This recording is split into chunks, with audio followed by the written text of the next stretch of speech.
And in my front door, we didn't have a letterbox because we were not fearful of the post, but fearful of petrol bombs being put through that letterbox. And there were 11 petrol bombs attacks on my house while I was younger. And in my house, it was a 3-bedroom terraced house. In my house, our bedrooms were on the ground floor, next to the kitchen and onwards. And all of my friends' houses, the bedrooms were always on the upper floors, where their bathroom was. Now, I used to always question this with my mother. I used to question 2 things in the house with my mother. One was, why did we have buckets of water and sand everywhere I looked, pretty much? And secondly was, why are our bedrooms on the ground floor, not the upper floor? Jazz, what would you say is the biggest unexpected lesson that you have learnt in your life? I think probably the most unexpected lesson I learned was while I was in prison. And that's how to read energy, how to read a room, how to discover aura when you're around people. And it was purely unintentional. And that's not a curriculum that they have in prison. It is a byproduct of being around people that have varying energy levels, intentions, authenticities, purpose. And when you're in that smorgasbord of energy, you need to pick out which energy you want to stand around and be around, but equally when the energy is going to shift quickly. Because in prison, it's a paradigm shift. Things move very quickly. So that was probably the greatest lesson I learned, unintentionally. Let's roll back the years. What was your life like growing up? I have a mixed answer to that question. Overall, I obviously made it through. I got through that childhood. But it was exceptionally traumatic when I reflect on it, deeply traumatic. But at the time, and it could be the innocence of youth or the veil in your mind that we all wear, the masking. At the time, it was like, okay, it was horrid in moments, but there was also fleeting moments of joy and sunshine and laughter and light. And there was elements of love. Yeah. I was loved by a mother that couldn't see any fault in her first son. So I was wrapped around that love. And I think that was the love that kept me going through all of the hate, the discomfort that I grew up in, the fear that I lived in, but also the trauma that was literally the fragrance that I wore on a regular basis. Where did your fear come from growing up? I was fearful of my own father. My father would only communicate with his fist. So his language was uppercut, cross, straight jab, and not to the point just to get your attention, but to the point to actually hurt you.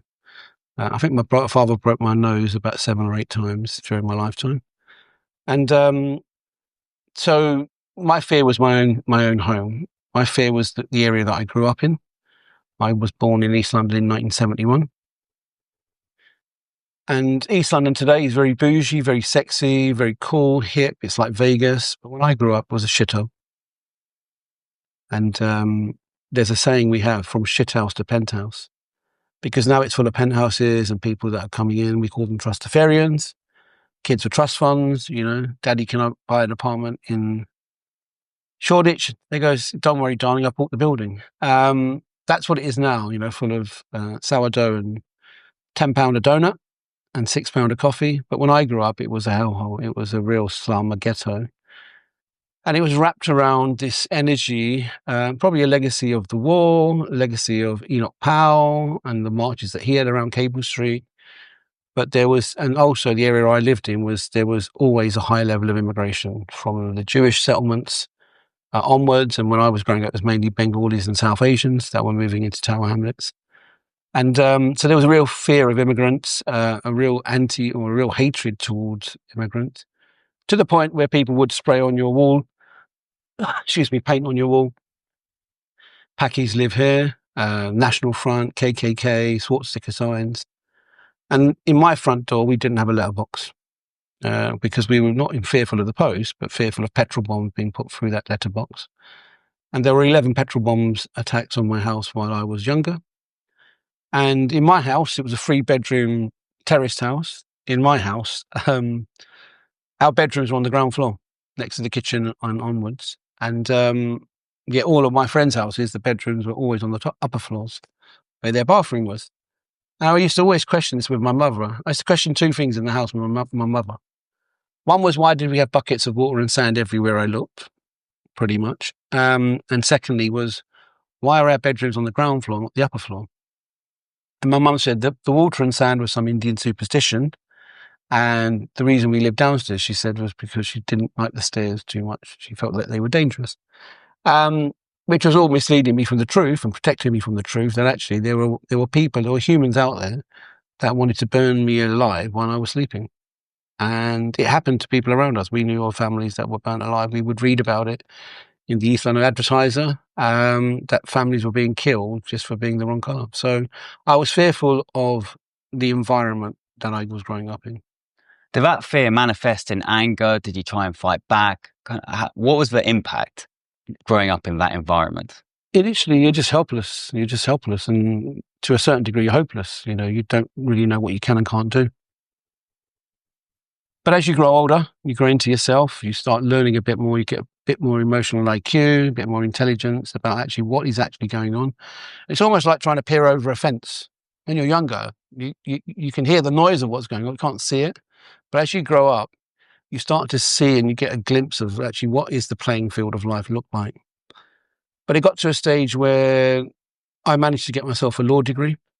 So school was a really safe space for me, and I thrived at school. At school, I was introduced to lots of sports I'd never played before. So one of those sports was rugby union. And I thrived at rugby union. I played for Tower Hamlets, for London, for East London Rugby Club, where I played with Jason Leonard, who went on to captain England. And so I really, really love rugby. Today, I'm more the shape of a rugby ball, so I don't play much rugby. And so school was a place where I felt happy and safe to a certain degree.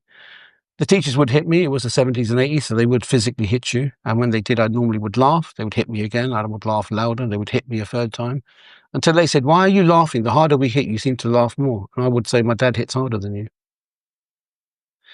So I managed to get myself a law degree. There was a lot of injustice with the police. I didn't understand how the police could always stop and search us or just be a nuisance to us. It was really the opposite way around. We weren't the nuisance. They were the nuisance. And I grew up in an environment where there was a lot of civil unrest. So I grew up with the Brixton riots, the Tottenham riots, Lascelles, Toxteth. There was lots of the country that were on fire, where people were just saying enough is enough. We know the lots of systems are racist and full of discrimination and bias, and we're fatigued by it. But there was no internet, so it was all word of mouth and almost sort of small pockets of resistance. But when I got my law degree, I wanted to be a lawyer. And in the run-up to my graduation, one of my dear friends, not in the run-up to my graduation, sorry, but when I was at school, one of my dear friends' brother was killed at Stoke Newington Police Station. And that seeded something in me that I didn't know that would actually germinate over the next 10, 12 years until I graduated with law. And when I graduated in law, Stephen Lawrence was tragically killed in 1993. So I knew that I wanted to become a human rights lawyer. I wanted to be a social justice warrior. I wanted to work in that sector. So I went to law school and I was told pretty much to my face that I wouldn't make it at the chamber. They said I'm too short for court. I didn't have the adversarial shoulders and presence of somebody as a barrister. And there was a height thing back then. I do remember you had to be a certain height to be a copper. And but then we moved into the ideology that I was not only too short for court, but I didn't speak good enough English, the Queen's English. But it was the third one that was the final nail in my coffin when they said, "But you're also brown." And at the time, there was 2 circuit judges that were non-white, and it was pretty much the most or the strongest bastion of an old white male environment. There was very few women in the sector either. I'm not sure what it's like today. I'm sure there's been some progress, but I imagine it's still well balanced towards old white men. So I gave my mum a law degree and I decided that I was going to go and travel the world instead and see the world, because that was another one of my passions, was to see the world. So initially, I think I was helpless and hopeless. Then I started to form the foundations of the work that I'm doing now, which was to understand what the playing field looked like. Okay, so you had a bit of a tumultuous childhood growing up in London around that time as someone from, you're British, but your family are from, is it India? India, yep, we have a T-shirt. It says "Born in London, made in Punjab." Um, so you almost sorted, it's kind of interesting how you came out of that period and decided you want to go to university and become a lawyer. Was there any calling for you to join a gang and try and fight against the racism you're experiencing? How did you manage to stay on the straight and narrow of education and kind of avoid getting involved in gangs and riots? I think I believed, and it wasn't something that was taught to me, but I believed that education was the best weapon to fight any injustice. You have to educate your mind, and the more education I got into, the more I realized actually that this is a position of my vista was rising. The more I knew, so I could see the pitfalls, I could see the snipers in the back, I could see where the problems may occur, and I think your initial reaction is to fight it instantly, maybe physically fight it, wrestle with the police. But then you're only going to get banged up, spend more time in a prison cell where you're going to come out and your life's already going to be harder. So I wanted to be a bit more articulate, a bit more intelligent in how I approached that injustice.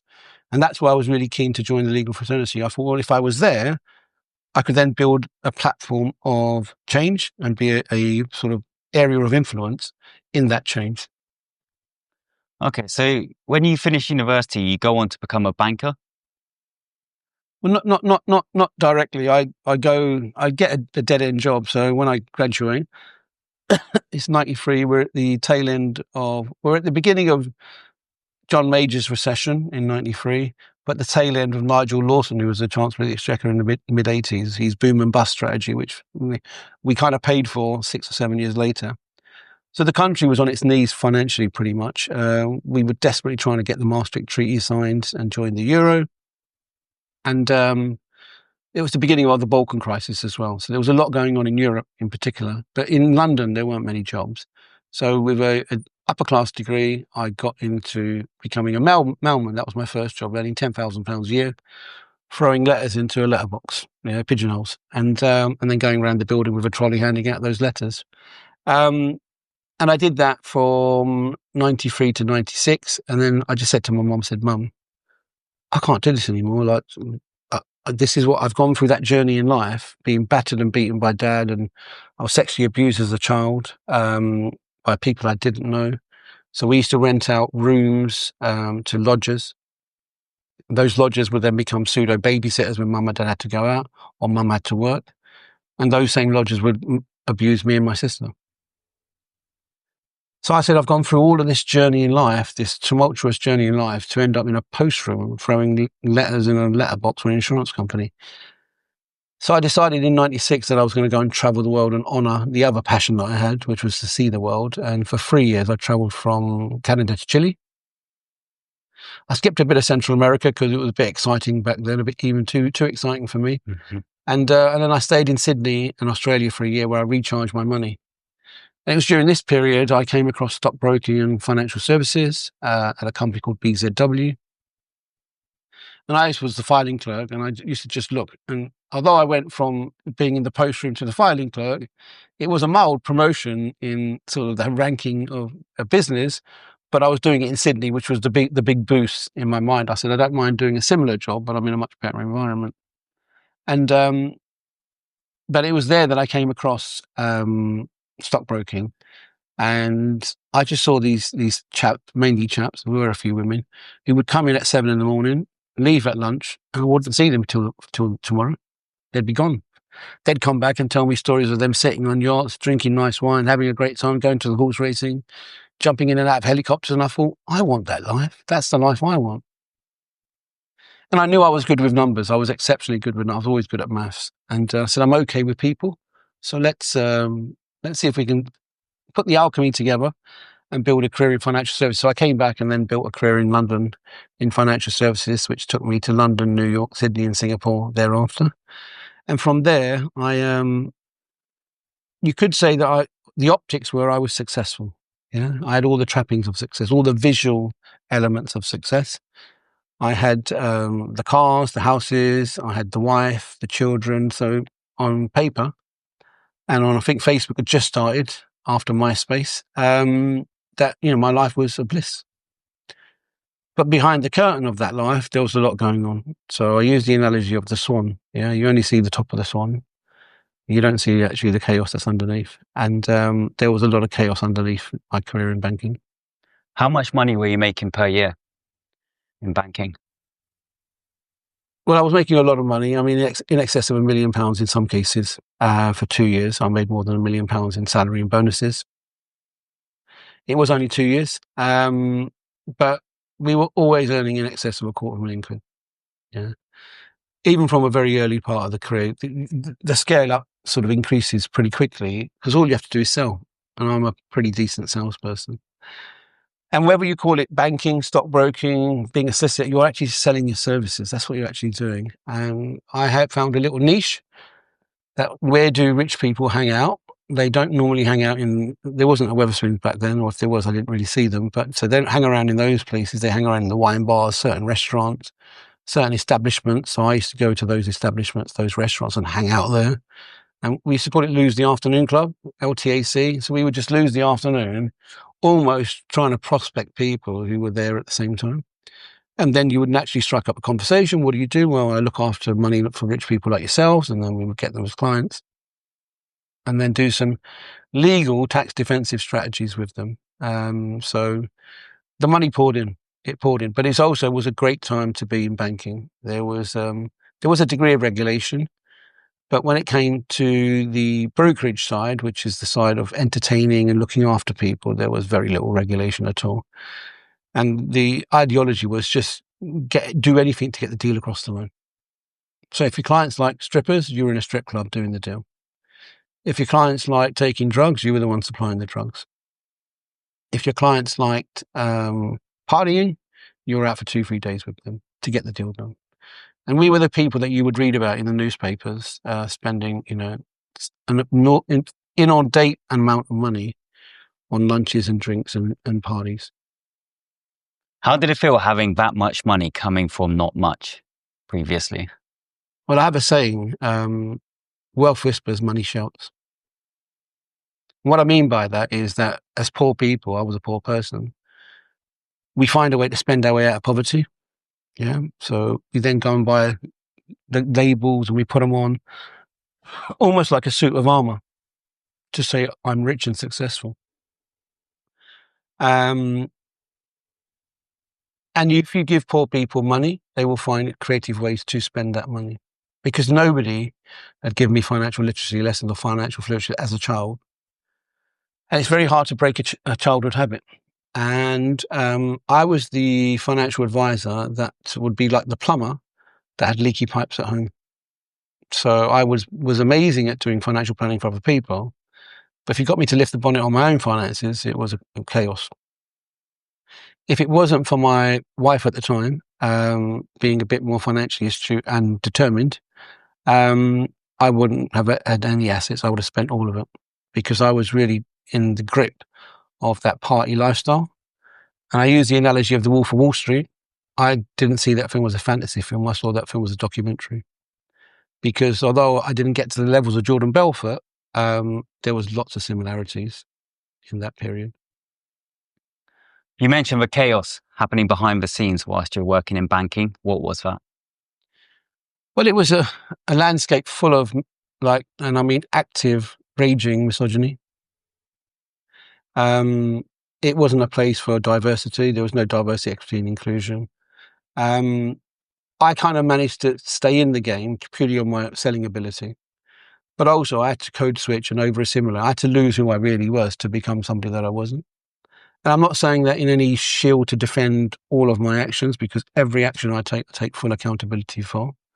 But I had to code switch. And, I never went into the city of London a heavy drinker, but I left as an alcoholic, cocaine addict, sexaholic, workaholic. I had so many addictions because what I hadn't done is deal with my own childhood trauma.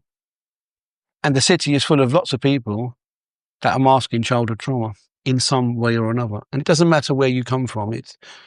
you can be middle class or upper class but still have trauma. If your parents divorced, that it could be a traumatic event for the child if dad has to leave the house. So it was a real boys' club, and but boys that had money, boys that had a degree of power. Drug taking was rife. That was normal. It would be normal at this time of the week, Friday afternoon. We would just literally put the coke on the table and just smash it up, and it was normal. We would get deliveries of coke to the office through DHL. We had certain bars that we would go to. We would do a recce on a bar to make sure the toilets were suitable for us to do our activities. So it wasn't we were choosing it because it was the best bar or the best restaurant. We were choosing it because we had the best facilities for us. And so there's lots of little, almost reconnaissance missions going on, excuse me, before you actually decide where you're going to go and party. But the environment greed was good. Greed was God. Greed was the mantra that was the DNA, the energy of the whole banking system when I was in it. Just make money. Just go and make money, kid, and everything will be okay. And we will forgive anything that you do. So I saw lots of sexual harassment, lots of sexual, abuse. There was people coming into work that probably suffered domestic abuse from some of the people I was working with, and we just accepted it as normal. Yeah, none of us called it out. None of us called it out, and that's to a certain degree still goes on today. Yeah, people are so scared to call stuff out, or even just call it in and have a quiet word with somebody. We just feel that it's not our problem; it's their problem. In The Wolf of Wall Street, the ending is a redemption arc. But before the redemption arc, there's rock bottom with Jordan Belfort. What did that look like for you? So the rock bottom, it's a proverbial statement because you don't physically hit something and go, okay, I'm no longer falling. Okay, this is it. This is the end. This is the bottom. It's a mental thing where you say, actually, I've had enough of living this life where I'm just constantly going down and down and down. For me, my rock bottom sort of started when in 2012, I was involved in an employment tribunal. The precursor to my employment tribunal was I was on the 55th floor of the Canary Wharf Tower, listening to a sales meeting, and I wasn't really paying attention to the sales meeting because my ego was the size of Canary Wharf back then. And I was looking at my house, which was in Poplar, and I was looking at everyone's gardens. And I just made a statement in my mind saying, I must work on my garden this year. Because compared to my neighbours' striped lawns, decking, parasols, it looked amazing. I also looked at where my mum got mugged, where I was getting beaten up as a child, where my children and I were born in Whitechapel. And I heard a sentence that changed the rest of my life, and that led me to my rock bottom. And the sentence that I heard was somebody who were talking about the charges on the product being hard to see. And then somebody made the most racially abhorrent sentence I've ever heard. And they said, it's like seeing a nigger in the woodpile at night. And I just spun round within milliseconds without thinking. And everything in me says, if you don't call this out now, not vicariously, you're part of the problem. You're part of the gang. And given what I'd gone through with racism, given that I lost my dear friend lost his brother, Stephen Lawrence was still around in my mind. My children were the same colour as me. Like, at what point did I say, are we going to accept that we're all one? We're all connected as humans? And the word human means hue means colour and man. Yeah, we're colourful people. And so I called it out and I made a formal complaint. But I was the one that was told to leave the meeting. I made a formal complaint. They said that they dealt with it, and how they dealt with it, they got the chap to read the equalities policy. Back then, it was one side of A4 paper. This is in 2012, not 1812. And then 6 months later, I came into work and they said, look, can we have a word with you? We've looked at one of your trades. We're not very happy with it. We've reported you to the Financial Services Authority. We've delisted you. We'll probably see you in an employment tribunal. Good luck. I went for a grievance procedure, which was a bit of a sham.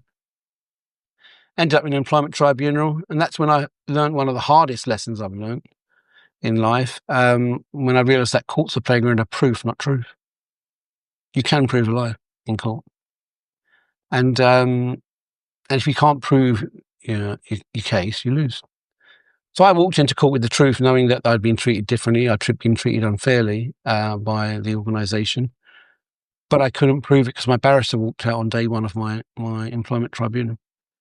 I'm not sure why. To this day, I don't know why he walked out. Because on the way to court, he was saying he was so determined that we were going to win and adamant that we were going to win. But he went to meet the other side and he came back and says, I don't think I can represent you, and walked out on me. And I believe, and my suspicion is, they just paid him off and says, look, we'll just pay you more than he's paying you and you can go now. And that's when I started to fall into my 7-year depression. So losing my career, when you think about it, all of my life hung off that washing line of my career. So my drug taking, my alcoholism, my sexaholism, my children's school fees, my wife's handbag and shoe collection, the house, the cars, holidays, all of that was cut and it was in the mud. And from there, I decided to open 2 bars with 2 of my friends because as an addict, I wanted to mask my addictions. So I thought, let's go into something that we can pretend that we're working, but actually we're just continuing the drug taking. And I ended up in a situation where the wife said, look, you can't have your family and your lifestyle. You've just got to choose one. It was a bit like oil and water. They don't mix well. You can't really be a father to 3 young children and have that night lifestyle. So I made the decision to sell all my assets in the businesses, sell all of my assets, and as a way of an apology, because I do acknowledge that I destroyed the marriage, that I would give her all the assets that I had. And as soon as it got legally certified and ratified, she kicked me out of the house. So I became homeless.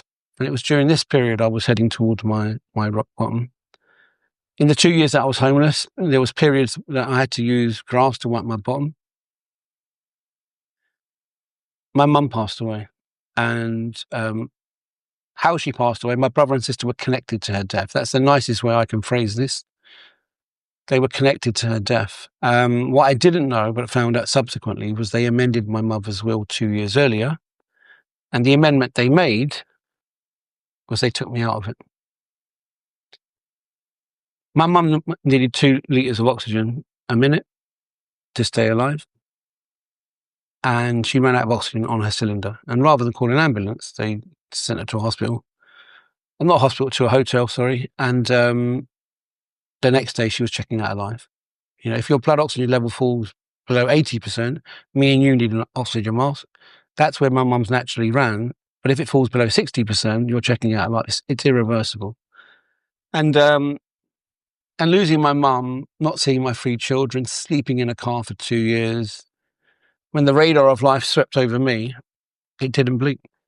It didn't blink. So in 2018, early 2018, I decided for 30 seconds that I was going to touch my rock bottom and not be here anymore. So I attempted suicide, and how I was going to attempt suicide was to drive my car towards a tree. And as I went towards the tree, I had an out-of-body experience, a full out-of-body experience. My soul left me, and I was watching myself driving it in anger. And I then woke up thinking that, you know, I'd had the accident. And when the airbag dust started to dissipate, I realised there was a car in front of me, about 30, 40 yards ahead of me. And then I realised I hadn't hit the tree. I'd actually crashed into a car. And I got out of my car. I couldn't weight bear because my fibula and tibia had come out of my ankle. So I fell straight onto the floor. I couldn't weight bear at all. I was trying to drag myself towards the car. Eventually, the police turn up and I get arrested for drink driving. And I was twice the legal limit, which was an extra bottle of beer.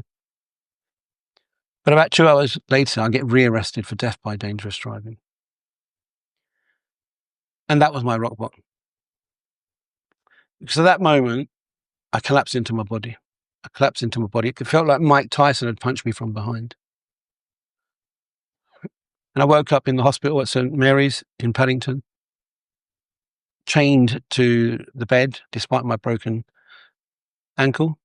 And it's almost like being in a movie scene where you just think this is like disbelief, that moment where you think actually it's all a blur, like, you know, I'm going to wake up in a minute. This is literally a dream or a nightmare. But I get sent to Wembley Police Station. I get processed. I get charged with death by dangerous driving, or arrested for death by dangerous driving. But then I'm released under investigation for 15 months. They weren't sure if it's my fault or his fault because of the way he was driving. And eventually they said, look, he's not here, you are, so we're going to charge you. But by this stage, I was ready to go to prison. I was committed to prison. I was committed to being punished. And I was committed that I was going to try and turn this nightmare into something that I could be even a fractionally proud of. So on the 2nd of May 2019, I get sentenced to 8 years imprisonment. It gets reduced to 6. And I get thrown into Pentonville, which is a 225 plus year old Victorian cathedral of incarceration. It's not built for rehabilitation. Well, it was back then, but it's not fit for rehabilitation today. And I get stripped naked in reception. And obviously I've been sexually abused, so being stripped in front of people that I don't know, or men telling me to take my clothes off, sort of re-triggered me. And I just remember a voice coming to me as I was squatting and coughing in reception in front of men that I didn't know. But it was my mum. She just said, can you stand and be the king that I gave birth to? Just for once. Just be the king. Put the crown that I actually gave with you on birth and put it on and walk as a king.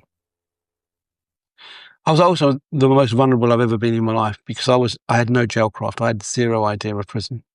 None at all. And I was put into J208, which was the Jubilee wing, which is now the enhanced wing, but back then in Pentonville it was the induction wing. And when they slammed the door shut, I just looked at this Victorian tube of brickwork, thinking I was going to spend the next 3 years of my life here.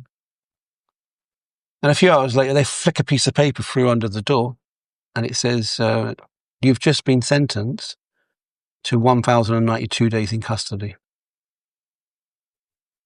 And what ran through my head was, why have they put it in days? Because it just seemed really long. Then to say 3 years. Because the worst day of my life's not over. And I've got 1,092 of these. So that was definitely by far my rock bottom. Before we get into prison, how do you reconcile being involved in an accident where someone died whilst you were on the way to potentially ending your own life? How do you square that circle psychologically? You have to do a lot of deep excavation work. And for a very, very long time, I was in disbelief that I had authored that. Part of my life sort of was on the fringes of potentially going to prison or committing a criminal act. And I think most of society do that dance on that fine line between behind the law and in front of the law. And so I probably did that dance a lot, taking drugs, buying drugs. But something of this magnitude, and I use the analogy of, I've created £10 trillion worth of karmic debt in this life. No matter what I do, how amazing I am today, I drop a fiver against that debt every week. It's insignificant. It won't make a difference. When I sit with myself and say to myself that you've taken a family leaf from a family tree forever, for eternity, I carry that remorse for the same period. So I will wake up in the next 10 dominions of my life with the same level of remorse. But just like my childhood trauma, I have to carry it differently. I have to not make it weight me down so that I make poor choices, return to alcoholism and my other addictions. I have to use it as a fuel for my purpose. But it is the hardest weight that I carry. It's the hardest weight I carry, and I carry a lot of weights at the moment in life, but that is by far the hardest weight I carry, and that's why I do the work that I do, and that's why I have the energy that I have to do the work. I'm not fueled by profit. I'm not fueled by profit. I'm fueled by purpose. And I carry that soul everywhere I go. That soul's in this room right now, and I honor that soul with everything that I do. And that's all I can do. All I can do is honour it in the best way that I can. So that eventually I'm an example to the world and not a warning. But I've had the most heinous episode a human can create. People say to me, well, it was an accident. Yeah, it was certainly unintentional. But the consequences are the same. The consequences are the same. So it's a very, very challenging thing to carry. So you go into prison with all of that trauma from your childhood, the incident. How do you even survive in prison psychologically? You've never been to prison before. It's a brand new environment and you're going in with all of this baggage. How was it? Well, as I said, when they stripped me naked in reception, they stripped away all of my IQ. I had no jailcraft, no emotional IQ in prison. I couldn't make a phone call for 3 days. I just didn't know how the system worked. I had no idea about categorization, so standard, enhanced, basic didn't mean anything to me. Whether I could go to a CCAT, which was a resettlement prison where you get a key to your door and a bit more activity and social time, or get to open, DCAT, where you can actually go home and see your family and work outside of the prison. I didn't know any of that. I actually believed that I was going to live in that tube, that Victorian tube of brickwork for 3 years, that this was where I was going to live in Pentonville. The level of noise that you walk into, it's the energy of death as well. The spirit of death in Pentonville is pretty strong. The smell of bleach is everywhere. So I didn't know anything. And as I said, I couldn't make a phone call. But I'm a fairly quick learner. I'd worked out pretty quickly. Once I got over myself, because there is a period of where you have to sit in grief, loss, you feel abandoned, you feel that you've let yourself down. There is all of those episodes you have to go through before you start settling into doing your bird or getting on with your sentence. And it took me probably 3 weeks to get into that rhythm where I just thought, well, I've got to turn this around now. Like it's on me now. Because remember, I'm no longer a father. I'm no longer a family member. I'm no longer a friend. I'm just a prison number, living in a community of other prison numbers. And so I decided to get to work and start turning that prison door that I was looking at, not as a door of punishment, but as a door of preparation. So I started to see the prison door different. I started to unlock it a little bit with some of my thinking and doing the work. And I had to just unload because there's only so much capacity and bandwidth a human can carry. So I had to forgive a lot of the people that had hurt me in my earlier life. That's my father, the people that abused me. I had to forgive them. And I see forgiveness as a selfish act. I don't see it as a benevolent act. Because the first person to heal is you. The first person to heal is you. Because as soon as you say it, you lighten the emotional charge on it straight away when you say, I forgive you. It doesn't matter. Yeah, let's move on from there. So I remember saying to my father, I said, I'm not taking you into prison. This was before I went into prison. I was in my flat in Honor Oak. I was just looking out the window. It was a nondescript day like today. And I just said to my dad, I said, he'd already passed away. And I said, Dad, I'm not taking you into prison. There's already a pad mate in there. There's already a cellmate in there. There's not enough space for you. You can't sleep there. So I'm not carrying you in. And I started to do that. I had a roller deck of people that had hurt me. And so I started to just take out their business cards. Yeah, you're too young to remember a roller deck, but you'd have to do that and pull out the business card. I just started to tear up the business cards of people that had hurt me. And so I had a blank roller deck. And then I started to get into prison. And I quickly worked out that there was lots of people from similar postcodes in prison. There was lots of people with similar childhood traumas in prison, people that had a care experience from prison, poverty, addiction issues. So I just saw not the worst in society, but I thought there's part of society that we'd all forgotten and let down. And I started to read a lot in prison. And I took a book in with me.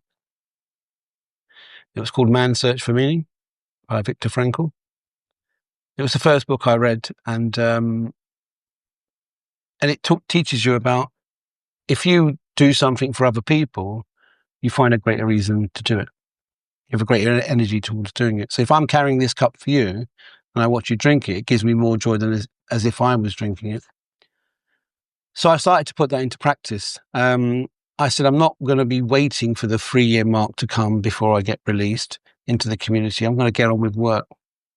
So I started to help the community that was around me because I could read. I had so much privilege over lots of people. I had a back catalogue of images in my memories in my mind. Well, let's go back to New York and Australia or wherever it was, the travel, the holidays I've had, the children.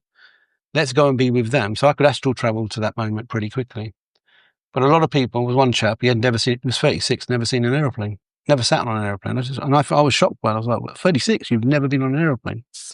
And so I realized that I had a lot of privilege over people, but also a lot of possibilities to support them. So I started to help people with their reading and writing and write letters to their families. And so when did you last write to your mum?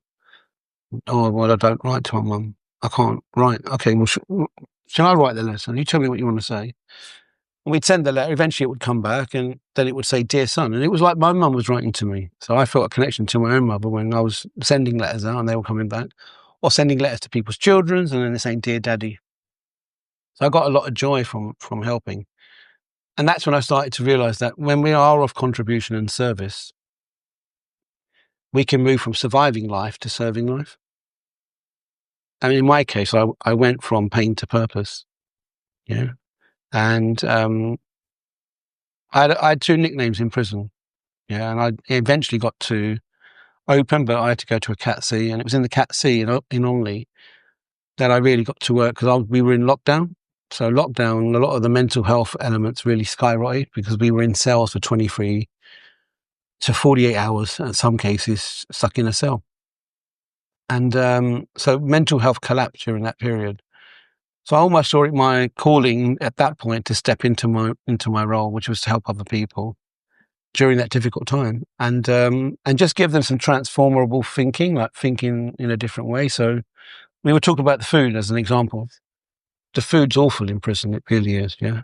So I wouldn't feed it to a dog, to be honest. But I do acknowledge it's better than starving to death. The beds, yeah, is you've got a metal frame that goes like that, so you can never get comfortable. And I'm a side sleeper, so what happened is my shoulders would dig into the metal, and people would moan that the cells are too hot, etc. And they were roasting it sometimes. But we had sanitation, we had hot water, we had showers. We weren't sleeping rough. And I actually asked a lady in Pentonville. She came from South Africa, so I used to edit the magazine, The Voice of the Ville. And she came from South Africa, and I said to her, what do you think of the prison cells here in Pentonville? She went, oh, they're lovely. And I went, I didn't think you were going to say they're lovely after that question. She goes, no, they're really good. I said, why do you have that opinion that they're really good, that perspective? She went, well, in South Africa, there'd be 22 people in that room, not 2. And in South Africa, there'd be a king of that room. And every night he'd choose a new queen. And that's when I realized that actually, even in the situation I'm in, I've got privilege over lots of people in prison. And I was reminded of that later on in life when I spoke at a female prison, my privilege as a male prisoner over a female prisoner in the UK, because we were talking about my mum's journey and my journey. And she said, you need to come back. I said, why is that? She said, because I've lost my mum and my daughter in this sentence. And what she meant when I broke it down was her mum had passed away and her daughter then ended up in care. And of the 1,092 days I was in prison, I never once needed to think about my children. Where were they? Where were they sleeping? And that's a privilege that I didn't have to worry about, because that would have been an additional sentence to the actual sentence. And so we can find privilege in lots of ways. So me acknowledging my privilege was a coping mechanism. Me being of contribution and service was a coping mechanism. So I had 2 nicknames. One was the advocate. So that law degree that I carried around in my back pocket for 30 years became useful. Because if people know you got a law degree, they think you're a barrister in prison. Can you help with my case? I said, I'm not a barrister, but I'll take a look. Yeah. And, but again, it occupied my time. So I wasn't, in those moments when I was trying to understand what was going on, I'd escaped prison. And then the other nickname I had was the thief, which is probably not a good nickname to have. in prison. But I'm smiling when I'm thinking about it. So there's obviously a fond memory to the descriptor, the thief. I was known as the thief for joy. They said, go and see the thief. He'll help you with your problem. People are going, prison's full of bear thieves. Which one's he? They went, he's the thief for joy. They went, who's that? You know, what's the thief for joy? They go, so he takes the joy out of every transaction. Because he doesn't charge, doesn't take a mackerel, doesn't do anything like that. He just takes the joy. And but he sleeps with the joy. He takes the joy into his cell. Well, he can have the joy, like can't buy a mackerel with the joy. How do we find this guy, this thief for joy? They went, oh, you can't miss him. They goes, is he a big fella? They goes, no, he's not a big fella. Not really big. They goes, but he is easy to find. They goes, why is he easy to find? They went, he's the happiest man in prison. And there was periods that I was definitely the happiest man in any prison that I was in. But there was also periods, and it's controversial for me to say, but it's my truth. There were periods in prison where I had moments of joy, like genuine, authentic, robust, resilient joy. Because I was helping people. I was hearing stories of people seeing their children and, you know, the fact that we kept them out of trouble. They actually progressed into an open prison. So you were part of that winds of success. And I slept with that. And that helped me a lot when times were difficult. Oh, so when you were a banker, you had all the money, you had the house, but you felt empty in here. When you're in prison, you don't have the money, you don't have the house, you don't necessarily have your physical freedom, but you were filled up inside here. How did it feel odd or strange that it took prison for you to arrive at that? I think you have to go through dark. There's a saying, it's only in darkness you appreciate light.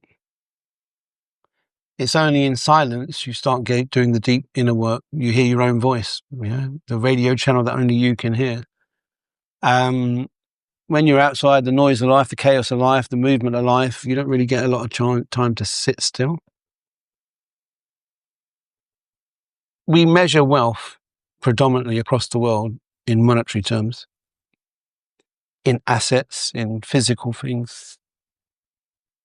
We don't measure wealth on how healthy you are, how happy you are, how much of a contribution you are to the community. That's not deemed to be something that we measure, or that's not a metric for wealth. How many times do you help people that you don't know? You know, how many times do you acknowledge that we're all one and we're part of one community? That there's only one race, the human race, you know, is we only measure wealth on the fiscal and monetary side. What prison did to me, it gave me a paradigm shift in my thinking that actually I'm abundantly wealthy. I'm actually richer today than I ever have been. But one element of it, the monetary side, I'm not as rich as I used to be. But in all the other silos, in all the other bastions of wealth, I'm a billionaire. Because I have probably the greatest thing that most people search for is peace. And I've disclosed a very traumatic journey so far. But I'm at peace with myself. I'm at peace in my skin.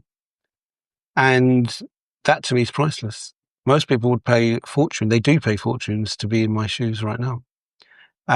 Where you can have all of the chaos and all of the trauma, etc., but have the self-mastery to actually pull yourself through this, to say, actually, I went through every chamber for a reason.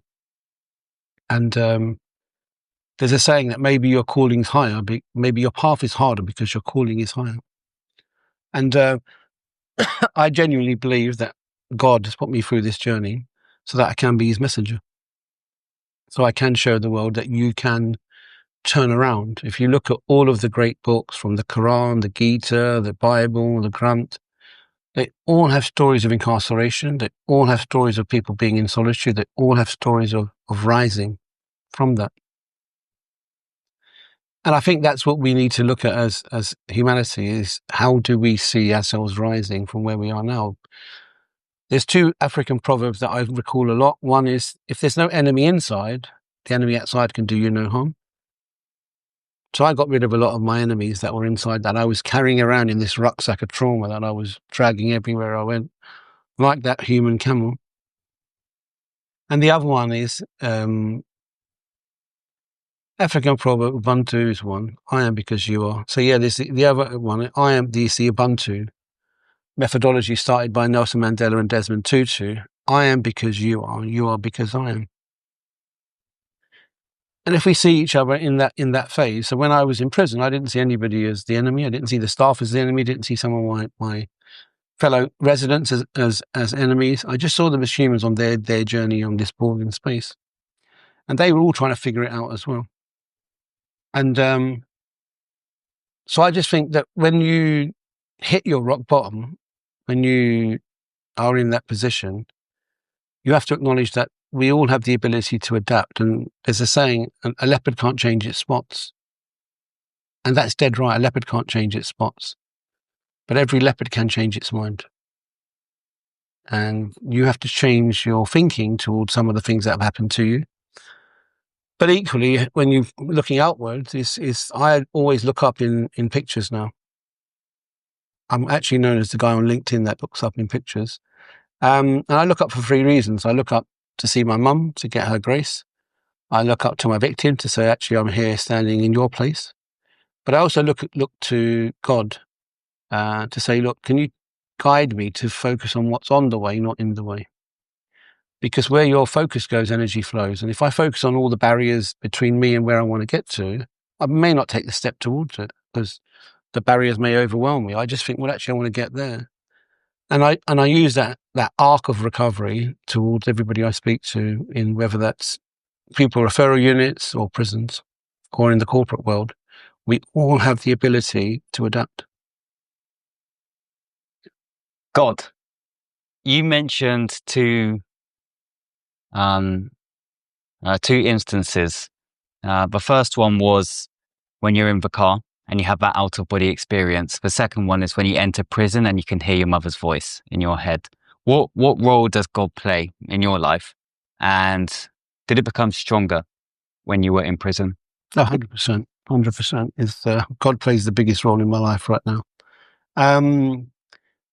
Everyone's spiritual journey, religious journey, whatever it may be, whether they're agnostic, you believe in a source, you can believe in a something, whatever it may be, but you must have belief.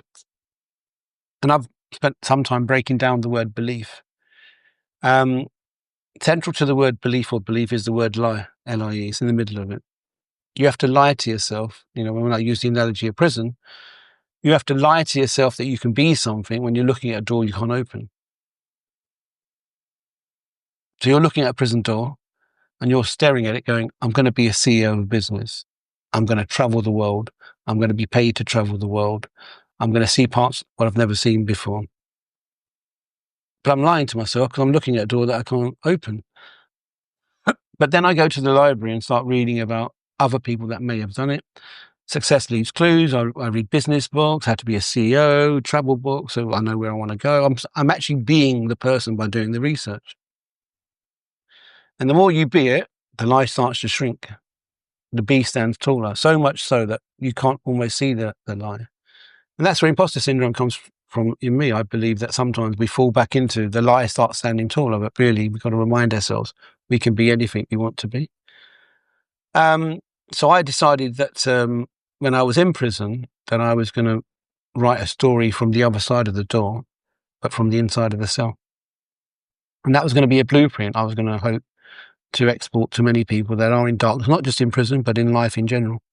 That we all have the ability to pivot and access away from some of our problems because we're normally carrying something from the past. And again, that goes back to we're carrying enemies from the past inside us that are weighing us down. So for me is that self-mastery in prison, hearing my mother's voice, feeling God before the accident. I genuinely believe that God blew something into me, led me to do that curiosity work about me, who am I and how do I fit in, enabled me to connect to source, connect to God. Because I'd got rid of a lot of the debris between me and God. And God's taken me places that I had a plan. I had a blueprint. My plan was I wanted to travel. I wanted to travel and talk to people about the hidden talent in prison, because I just saw this abundantly rich. I call them the rubies in the rubble. This rubies in the rubble pool of humans that came from similar backgrounds. And I said, but you're really intelligent. Like, just that you ain't got a certificate. Yeah, your intelligence is not certified according to the matrix of what a good education or intelligence looks like. But I was talking about quantum physics. I've never spoken about quantum. I was talking about Socrates and philosophy. I've never done that outside. So I knew that these people were, and also they had life sciences. So the grit, the transferable skills, they got through trauma. They were resilient. They were running businesses, just that they were illegal activities. I used to call them entrepreneurs. I said, you're all entrepreneurs. You want to be entrepreneurs. You're just selling illegal stuff. Or in some cases, you're terrible at selling drugs. And, but I said, your transferable skills means that you could be a CEO of a business. You could be this, or this. And it was that belief structure. They didn't have the belief. And when you think of any religious God, you have to have belief. You have to have faith.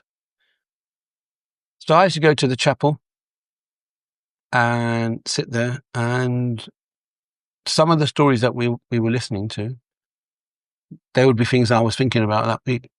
It could be family, it could be my mother, it could be my children, it could be anything. But there was a message that I was thinking about that was connecting me to the chapel. And I remember my Dutch padmate, Marvin, he says, oh, why are you going to the church? I said, well, it's 45 minutes out of the cell, firstly. But I said, it's also time for me to do this in a relatively safe environment, because very rarely did I see anything significant happen in the chapel. People came to pray and worship. I think out of respect to all the gods, they didn't want to cause any trouble there. So it was a safe space to go. And towards the end of my 12-week with Marvin, he said, there is something with this Jesus stuff. He said, there is something with this Jesus stuff. I said, why is that? He said, because, I've seen the change, like there is something in this. And he's still got his crosses that we gave him in Pentonville with him to this day. So in darkness, you appreciate light. And Jesus' last act was his rising. That was his very last act, his rising. And we all have light inside us, just that we cake it with the darkness of living. And one thing we have to all acknowledge, the first act of kindness, in my opinion, is that we all struggle.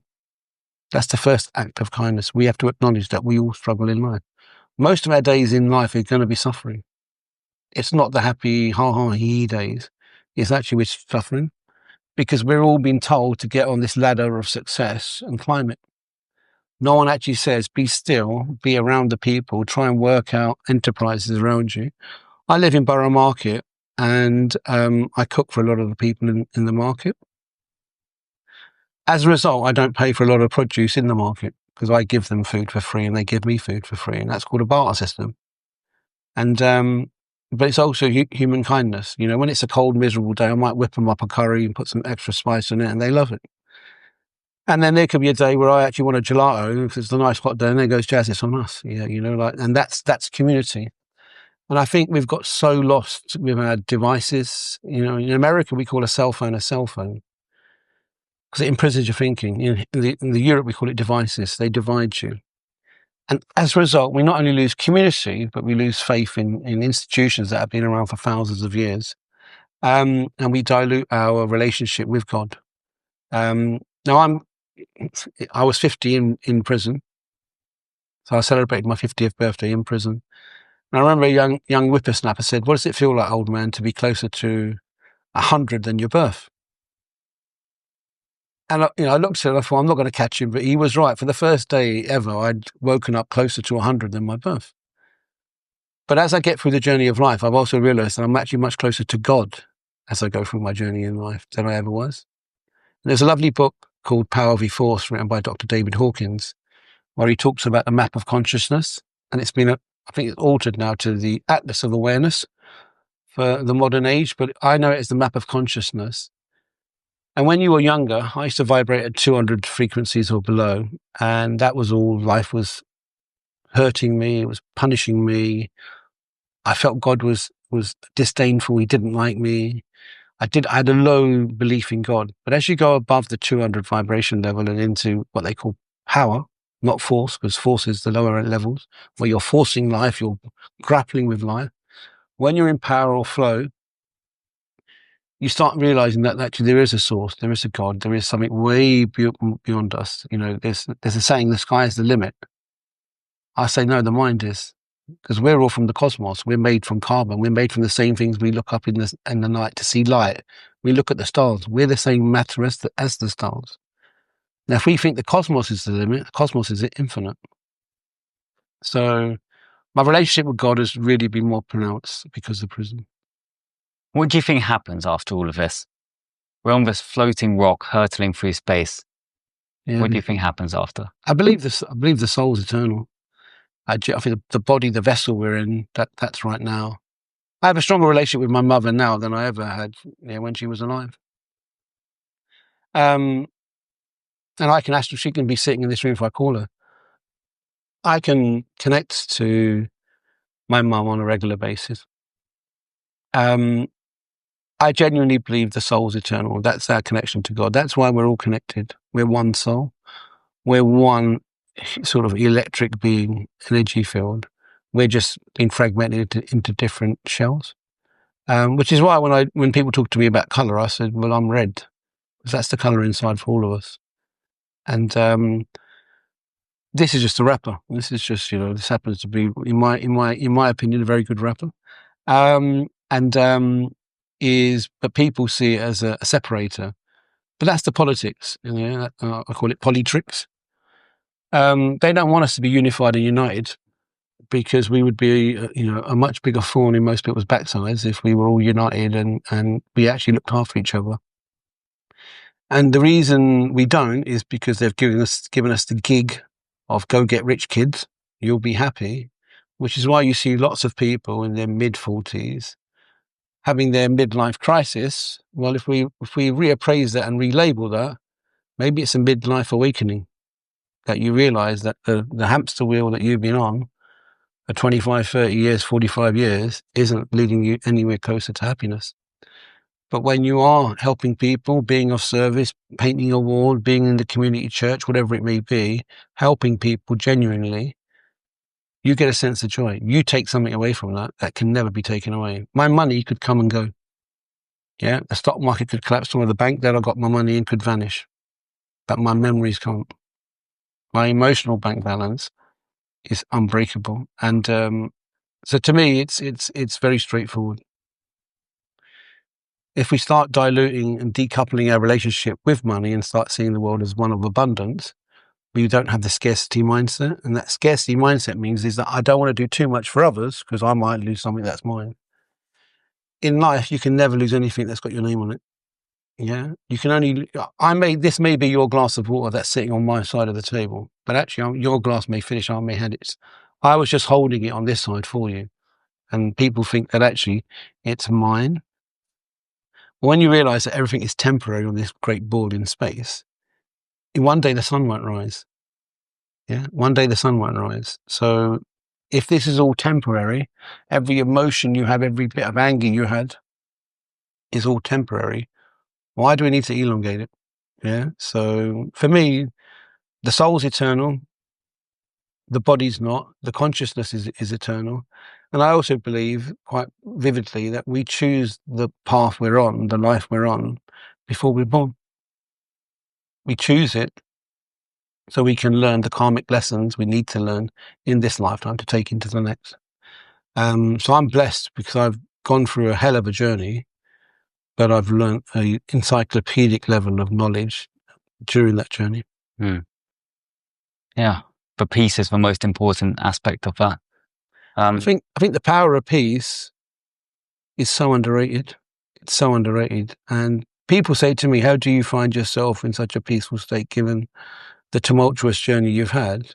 I said, it's because of the tumultuous journey that I found. Because after the storm, what do you have? You normally have beautiful sunlight, no breeze, because the storm's passed.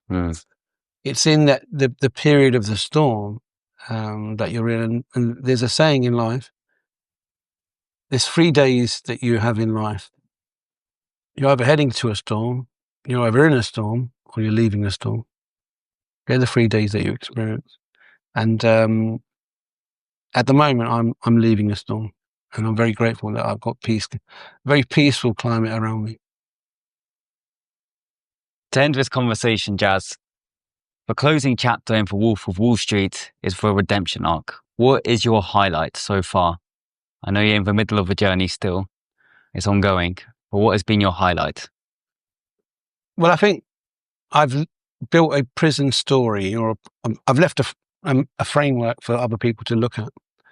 It's my framework, but I wrote a blueprint in Pentonville that I wanted to travel. And then when I got into the sort of Cat C and Cat D element, lockdown happened, which I didn't plan. So that wasn't part of my blueprint. Was there was going to be a global pandemic, and that would shut down the prison system.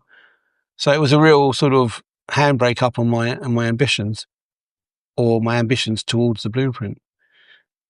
But I just said to myself, is no matter what's in front of me, I'm going to make it. And I was told to go to other open prisons, but I turned them down. Eventually, I got to the one I wanted to go to, which was in Stamford Hill in Kent. I won the High Sheriff of Kent award there. And then I started to plan, while I was in Pentonville, my probation meeting. I thought at some point I'm going to meet probation. What are they going to look for? They're going to look at my custodial record. So I started to polish up my custodial record so it was almost spotless. And went to probation and said, here's a file on who you're speaking to. It was like a bundle I gave them. And then I got an opportunity I didn't understand. I always had an issue with why you couldn't travel on the community part of your license. So this is the part where you're on probation in the UK. Because if I'm no threat to anybody in London on license, why am I at greater risk if I go to Lisbon or Belfast or Dublin or anywhere? Why am I at greater risk if I'm okay to be in the community here? So I had a real issue with that. So I did write travel as one of my ambitions. And I then got the opportunity to go to Amsterdam to speak at the International Broadcasting Convention, which I took. And I went to Amsterdam. I was given permission to travel.